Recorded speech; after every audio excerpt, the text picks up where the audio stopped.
بسم الله الرحمن الرحيم. ألف لام را، تلك آيات الكتاب المبين. إنا أنزلناه قرآنا عربيا لعلكم تعقلون. نحن نقص عليك أحسن القصص بما أوحينا إليك هذا القرآن وإن كنت من قبله لمن الغافلين. إذ قال يوسف لأبيه يا أبت إني رأيت 11 كوكبا والشمس والقمر رأيتهم لي ساجدين. قال يا بني لا تقصص رؤياك على إخوتك فيكيدوا لك كيدا إن الشيطان للإنسان عدو مبين. وكذلك يجتبيك ربك ويعلمك من تأويل الأحاديث ويتم نعمته عليك وعلى آل يعقوب كما أتمها على أبويك من قبل إبراهيم وإسحاق إن ربك عليم حكيم. لقد كان في يوسف وإخوته آيات للسائلين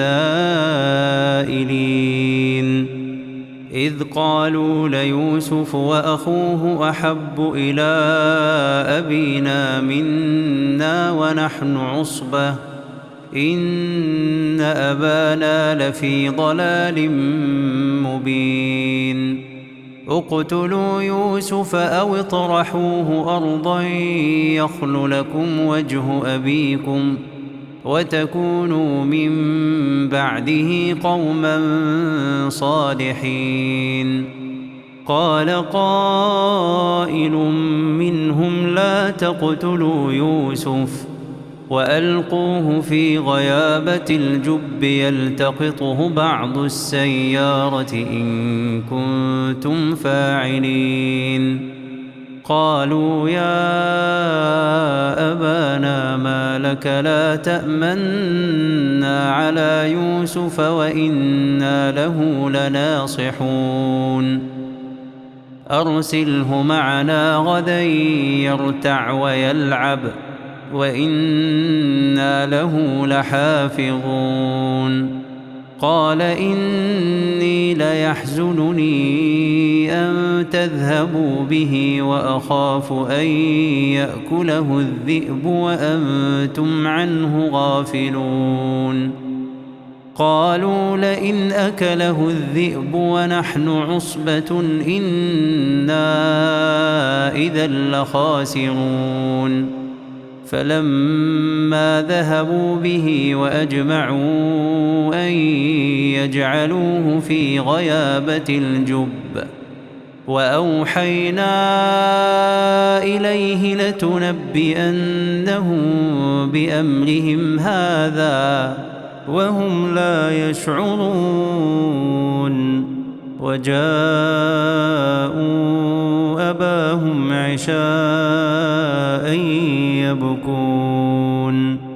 قالوا يا أبانا إنا ذهبنا نستبق وتركنا يوسف عند متاعنا فأكله الذئب وما أنت بمؤمن لنا ولو كنا صادقين. وجاءوا على قميصه بدم كذب قال بل سولت لكم أنفسكم أمرا فصبر جميل والله المستعان على ما تصفون.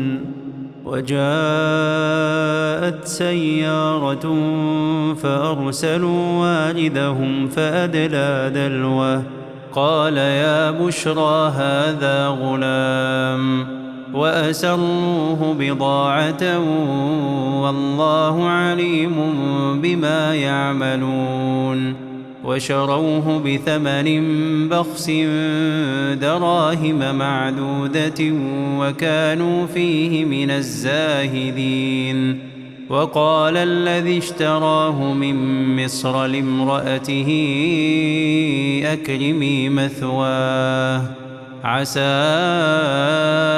أن ينفعنا أو نتخذه ولدا وكذلك مكنا ليوسف في الأرض ولنعلمه من تأويل الأحاديث والله غالب على أمره ولكن أكثر الناس لا يعلمون ولما بلغ أشده آتيناه حكما وعلما وكذلك نجزي المحسنين وراودته التي هو في بيتها عن نفسه وغلقت الأبواب وقالت هيت لك قال معاذ الله إنه ربي أحسن مثواي إنه لا يفلح الظالمون ولقد همت به وهم بها لولا أن رأى برهان ربه كذلك لنصرف عنه السوء والفحشاء إنه من عبادنا المخلصين واستبق الباب وقدت قميصه من دبر وألف يا سيدها لدى الباب قالت ما جزاء من أراد بأهلك سوءا إلا أن يسجن أو عذاب أليم قال هي راودتني عن نفسي وشهد شاهد من أهلها إن كان قميصه قد من قبل فصدقت وهو من الكاذبين وإن كان قميصه قد من دبر فكذبت وهو من الصادقين فلما رأى قميصه قد من دبر قال إنه من كيدكن إن كيدكن عظيم يوسف أعرض عن هذا واستغفري لذنبك إنك كنت من الخاطئين وقال نسوة في المدينة امرأة العزيز تراود فتاها عن نفسه قد شغفها حبا إنا لنراها في ضلال مبين فلما سمعت بمكرهن أرسلت إليهن وأعتدت لهن متكئا وآتت كل واحدة منهن سكينا وقالت اخرج عليهن فلما رأينه أكبرنه وقطعن أيديهن وقلن حاش لله ما هذا بشرا إن هذا إلا ملك كريم قالت فذلكن الذي لمتنني فيه ولقد راودته عن نفسه فاستعصم ولئن لم يفعل ما آمره ليسجنن وليكونن من الصاغرين. قال رب السجن أحب إلي مما يدعونني إليه، وإلا تصرف عني كيدهن أصب إليهن وأكن من الجاهلين. فاستجاب له ربه فصرف عنه كيدهن إنه هو السميع العليم. ثم بدا لهم من بعد ما رأوا الآيات ليسجننه حتى حين. ودخل معه السجن فتيان، قال أحدهما إني أراني أعصر خمرا، وقال الآخر إني أراني أحمل فوق رأسي خبزا تأكل الطير منه، نبئنا بتأويله إنا نراك من المحسنين. قال لا يأتيكما طعام ترزقانه إلا نبأتكما بتأويله قبل أن يأتيكما، ذلكما مما علمني ربي، إني تركت ملة قوم لا يؤمنون بالله وهم بالآخرة هم كافرون. واتبعت ملة آبائي إبراهيم وإسحاق ويعقوب، ما كان لنا أن نشرك بالله من شيء، ذلك من فضل الله علينا وعلى الناس ولكن أكثر الناس لا يشكرون. يا صاحبي السجن أأرباب متفرقون خير أم الله الواحد القهار؟ ما تعبدون من دونه إلا أسماء سميتموها أنتم وآباؤكم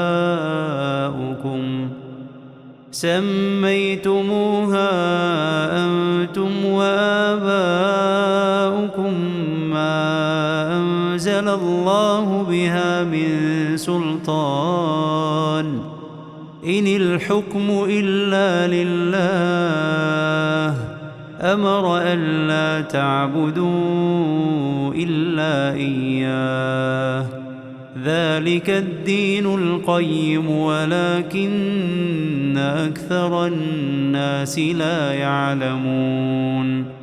يا صاحبي السجن أما أحدكما فيسقي ربه خمرا، وأما الآخر فيصلب فتأكل الطير من رأسه، قضي الأمر الذي فيه تستفتيان.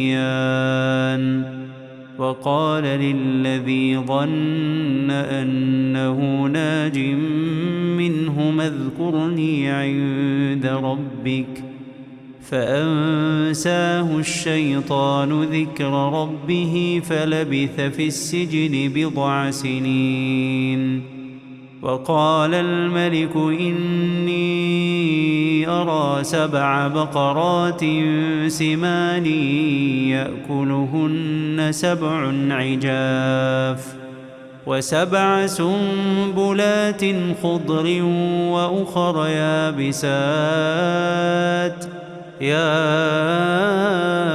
أيها الملأ أفتوني في رؤياي إن كنتم للرؤيا تعبرون. قالوا أضغاث أحلام وما نحن بتأويل الأحلام بعالمين. وقال الذي نجا منهما وادكر بعد أمة أنا أنبئكم بتأويله فأرسلون. يوسف أيها الصديق أفتنا في 7 بقرات سمان يأكلهن 7 عجاف و7 سنبلات خضر وأخر يابسات لعلي أرجع إلى الناس لعلهم يعلمون. قال تزرعون 7 سنين دأبا فما حصدتم فذروه في سنبله إلا قليلا مما تأكلون. ثم يأتي من بعد ذلك 7 شداد يأكلن ما قدمتم لهن إلا قليلا مما تحصنون. ثم يأتي من بعد ذلك عام فيه يغاث الناس وفيه يعصرون. وقال الملك ائتوني به فلما جاءه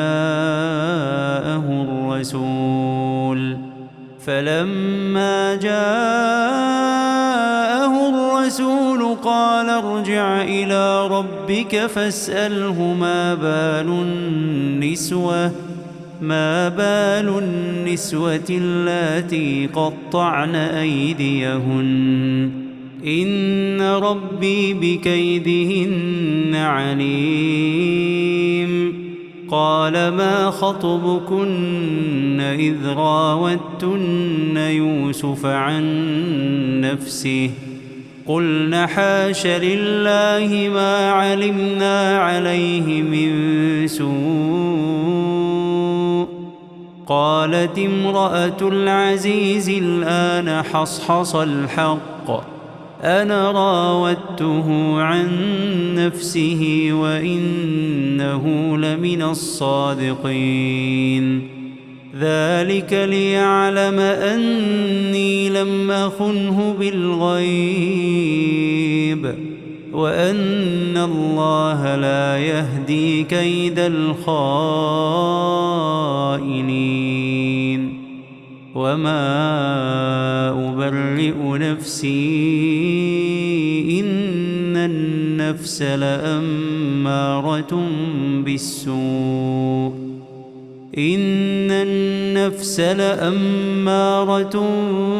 بالسوء إلا ما رحم ربي إن ربي غفور رحيم.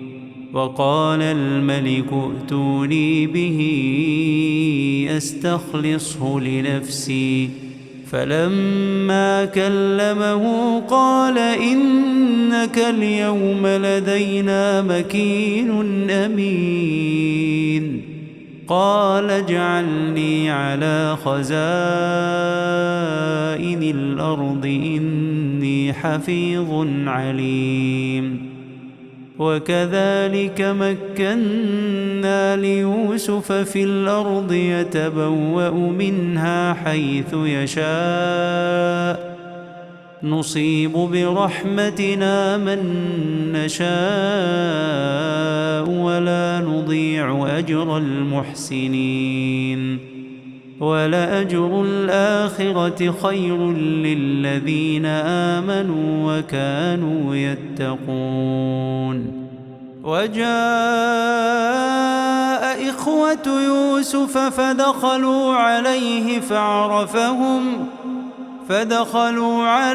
فعرفهم وهم له منكرون. ولما جهزهم بجهازهم قال ائتوني بأخ لكم من أبيكم ألا ترون أني أوفي الكيل وأنا خير المنزلين فإن لم تأتوني به فلا كيل لكم عندي ولا تقربون قالوا سنراود عنه أباه وإنا لفاعلون وقال لفتيانه اجعلوا بضاعتهم في رحالهم لعلهم يعرفونها إذا انقلبوا إلى أهلهم لعلهم يرجعون فلما رجعوا إلى أبيهم قالوا يا أبانا منع منا الكيل فأرسل معنا أخانا نكتل وإنا له لحافظون قال هل آمنكم عليه إلا كما أمنتكم على أخيه من قبل فالله خير حافظا وهو أرحم الراحمين ولما فتحوا متاعهم وجدوا بضاعتهم ردت إليهم قالوا يا أبانا ما نبغي هذه بضاعتنا ردت إلينا ونمير أهلنا ونحفظ أخانا ونزداد كيل بعير ذلك كيل يسير قال لن أرسله معكم حتى تؤتون موثقا من الله لتأتونني به إلا أن يحاط بكم فلما آتوه موثقهم قال الله على ما نقول وكيل وقال يا بني لا تدخلوا من باب واحد وادخلوا من أبواب متفرقة وما أغني عنكم من الله من شيء إن الحكم إلا لله عليه توكلت وعليه فليتوكل المتوكلون ولما دخلوا من حيث أمرهم أبوهم ما كان يغني عنهم من الله من شيء إلا حاجة في نفس يعقوب قضاها وإنه لذو علم لما علمناه ولكن أكثر الناس لا يعلمون ولما دخلوا على يوسف آوى إليه أخاه قال إني أنا أخوك فلا تبتئس بما كانوا يعملون فلما جهزهم بجهازهم جعل السقاية في رحل أخيه ثم أذن مؤذن أيتها العير إنكم لسارقون قالوا وأقبلوا عليهم ماذا تفقدون قالوا نفقد صواع الملك ولمن جاء به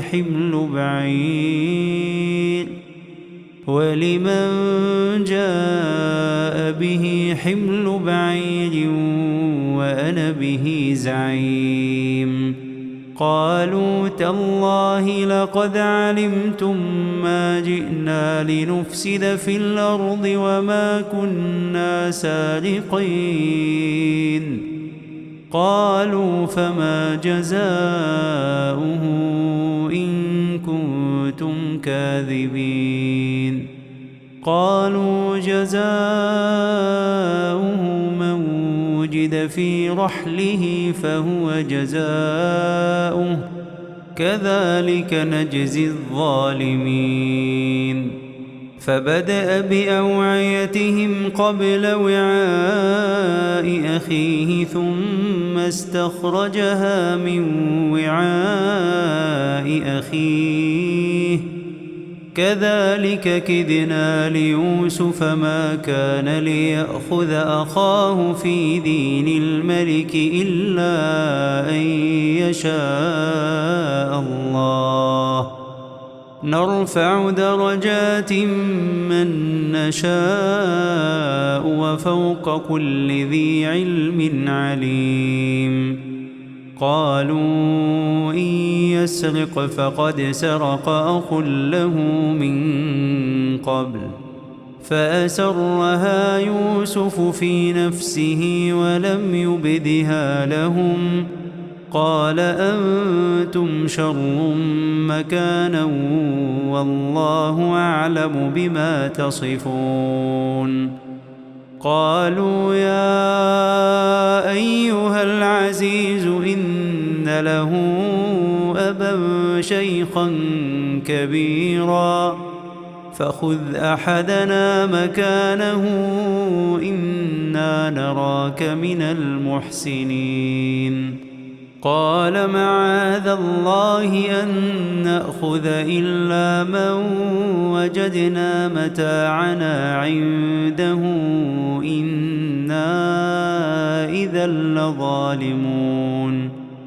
فلما استيئسوا منه خلصوا نجيا. قال كبيرهم ألم تعلموا أن أباكم قد أخذ عليكم موثقا من الله ومن قبل ما فرطتم في يوسف فلن أبرح الأرض حتى يأذن لي أبي أو يحكم الله لي وهو خير الحاكمين.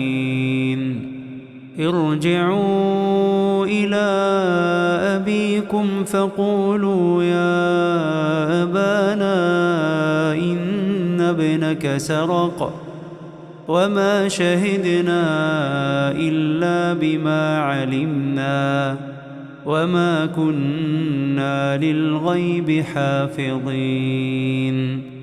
واسأل القرية التي كنا فيها والعير التي أقبلنا فيها وإنا لصادقون.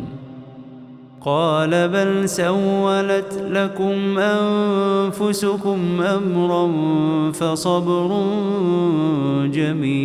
جميل عسى الله أن يأتيني بهم جميعا إنه هو العليم الحكيم. وتولى عنهم وقال يا أسفا على يوسف وابيضت عيناه من الحزن فهو كظيم. قالوا تالله تفتأ تذكر يوسف حتى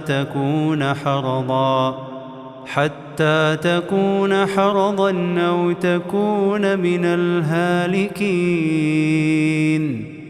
قال إنما أشكو بثي وحزني إلى الله وأعلم من الله ما لا تعلمون. يا بني يذهبوا فتحسسوا من يوسف وأخيه ولا تيأسوا من روح الله إنه لا ييأس من روح الله إلا القوم الكافرون فلما دخلوا عليه قالوا يا أيها العزيز مسنا وأهلنا الضر وجئنا ببضاعة مزجاة فأوف لنا الكيل وتصدق علينا إن الله يجزي المتصدقين قال هل علمتم ما فعلتم بيوسف وأخيه إذ أنتم جاهلون قالوا أئنك لأنت يوسف قال أنا يوسف وهذا أخي قد من الله علينا إنه من يتق ويصبر فإن الله لا يضيع أجر المحسنين قالوا تالله لقد آثرك الله علينا وإن كنا لخاطئين قال لا تثريب عليكم اليوم يغفر الله لكم وهو أرحم الراحمين اذهبوا بقميصي هذا فألقوه على وجه أبي يأت بصيرا وأتوني بأهلكم أجمعين ولما فصلت العير قال أبوهم إني لأجد ريح يوسف لولا أن تفندون قالوا تالله إنك لفي ضلالك القديم فلما أن جاء البشير ألقاه على وجهه فارتد بصيرا قال ألم أقل لكم إني أعلم من الله ما لا تعلمون قالوا يا أبانا استغفر لنا ذنوبنا إنا كنا خاطئين قال سوف أستغفر لكم ربي إنه هو الغفور الرحيم فلما دخلوا على يوسف آوى إليه أبويه وقال ادخلوا مصر إن شاء الله آمنين ورفع أبويه على العرش وخروا له سجدا وقال يا أبت هذا تأويل رؤياي من قبل قد جعلها ربي حقا وقد أحسن بي إذ أخرجني من السجن وجاء بكم من البدو من بعد أن نزغ الشيطان بيني وبين إخوتي إن ربي لطيف لما يشاء إنه هو العليم الحكيم رب قد آتيتني من الملك وعلمتني من تأويل الأحاديث فاطر السماوات والأرض أنت ولي في الدنيا والآخرة توفني مسلما وألحقني بالصالحين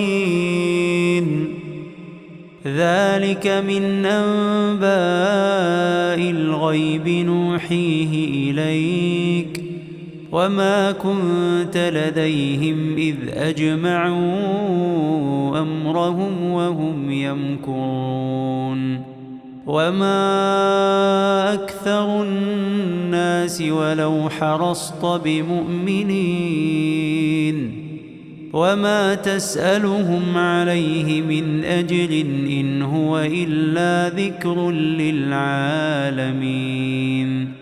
وكأين من آية في السماوات والأرض يمرون عليها وهم عنها معرضون وما يؤمن أكثرهم بالله إلا وهم مشركون أفأمنوا أن تأتيهم غاشية من عذاب الله أو تأتيهم الساعة بغتة وهم لا يشعرون قل هذه سبيلي أدعو إلى الله على بصيرة أنا ومن اتبعني وسبحان الله وما أنا من المشركين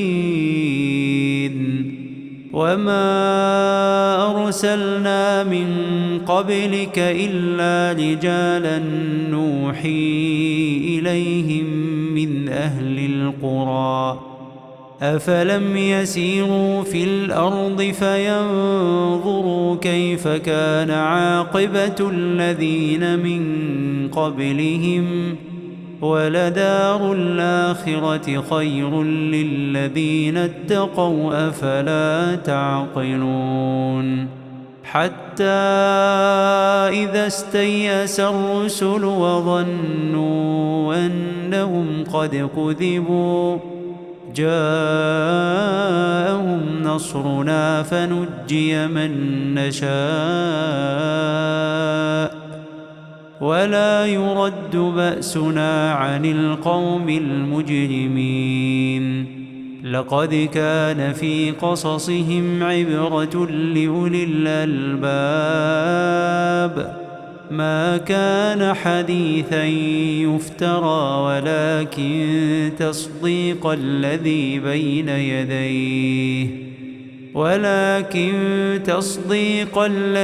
بين يديه وتفصيل كل شيء وهدى ورحمة لقوم يؤمنون.